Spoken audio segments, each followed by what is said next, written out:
Ra'ayi riga kowa da irin tasa. Masu saurare Imam Saleh ke muku sallama a cikin shirin namu na yau. A daidai lokacin da ake ci gaba da yi wa juna kallon hadarin kaji tsakanin kungiyar haɗin kan ƙasashen yammacin Afirka ECOWAS da kuma sojojin da suka yi juyin mulki a jamhuriyar Nijar. Mazauna ƙasashe da dama na yankin na ci gaba da ɗanɗana kuɗarsu sakamakon takunkuman da kungiyar ta ECOWAS ta sanya wa jamhuriyar Nijar. Kuma tuni kungiyar ta umarci dakarunta su kasance cikin shirin kota kwana. To koyaya wannan mataki ke shafar rayuwarku a yankunan da kuke? Kuma ta yaya za a shawo kan matsalolin zamantakewa da tattalin arziki da juyin mulkin ya haifar ko da ba a kai ga warware matsalar take yanke ba? Wasu kenan daga cikin batutuwan da muke fatan dubawa a filin namu na ra'ayi riga na yau. Ra'ayi riga da BBC Hausa. Ƙaitattun labaran duniya.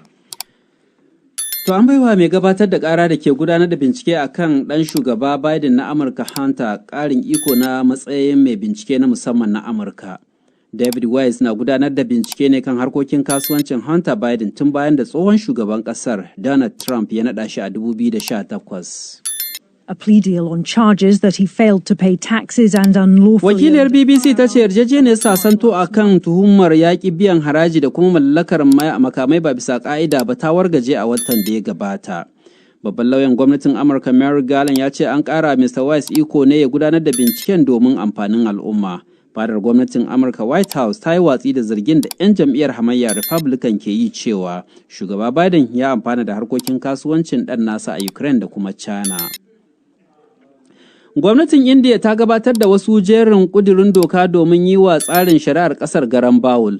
Sauye-sauyen dai sun hada da sabon hukunci akan laifin attire da laifin cin zarafin mata da yara na lalata. India's penal code was introduced in the 19th century under British... Wakilar BBC ta ce tun a ƙarni na 19 aka yi kundin hukuncin laifuka na Indiya a lokacin ƙasar na ƙarƙashin mulkin mallaka Birtaniya. Sauyin zai hada da hukuncin kisa ga duk mutumin da aka samu a gungun jama'a da suka kashe wani da ɗaurin akalla shekara 20 ga masu fyaɗe na gungu.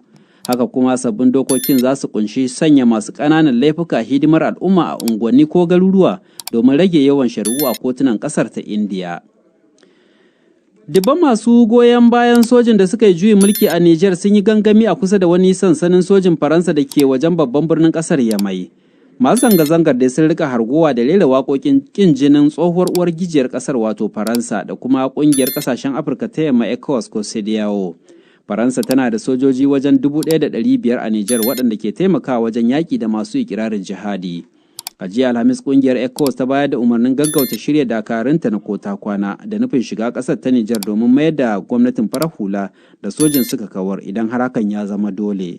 A yan kwanakin da ke tafe shugabannin rundunar sojin ƙasa na ƙasashen yankin za su gana a babban birnin Ghana Accra, inda za su tattauna rikicin da kuma yadda idan ta kama za a tura dakarun ƙungiyar zuwa Nijar kin.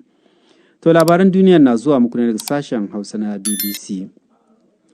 A Najeriya ana fargaba cewa mutane da dama sun mutu a babban masallacin Zaria da ke jihar Kaduna a kofar fada bayan rubtawar ginin mai tsohon tarihi na masarautar Zazzau. Wata majiya daga fadar sarkin Zazzau din ta ce ana ci gaba da aikin ceto bayan aukuwar lamarin a Juma'an nan, kuma akalla mutum 7 ne suka rasu kamar yadda kakakin fadar ya shaida a BBC. An ce rufin wanda na ƙasa ne ya rufta a lokacin sallar la'asar. Babu cikakken bayani dai zuwa yanzu kan yadda lamarin ya faru. Wani bidiyo da aka wallafa a shafukan sada zumunta ya nuna mutane ɗauke da shebura suna yashe ƙasar da ta rufta a tsakiyar masallacin. An kuma ga wani da ke nuna yadda rufin ginin a wani sashe na tsakiyar masallacin ya rufta har ana iya hango sama a lokacin aikin ceton na ci gaba da gudana. Majalisar Ɗinkin Duniya ta ce ta kammala aikin kwashe sama da gangar mai miliyan 1 daga wani lalataccen jirgin ruwa na dakon mai a gabar tekun Yemen. Ana fargabar jirgin wanda ake amfani da shi a matsayin wani rumbutun shekarun 1980 zai iya darewa. Babban sakataren Majalisar Ɗinkin Duniya Antonio Guterres ya ce sauyawa man waje ya kare haɗarin da zai iya kasancewa gagarumin bala'i ga muhalli da kuma ɗan adam. Rabon da a kula da gyaran jirgin tun lokacin da yaƙi ya barke a Yemen shekara 8 da ta wuce. Yanzu kuma za a mayar da hankali ne wajen wanke tankunan ajiyar man kafin a janye jirgin daga inda yake gaba ɗaya. To labaran duniya kenan daga sashen Hausa na BBC.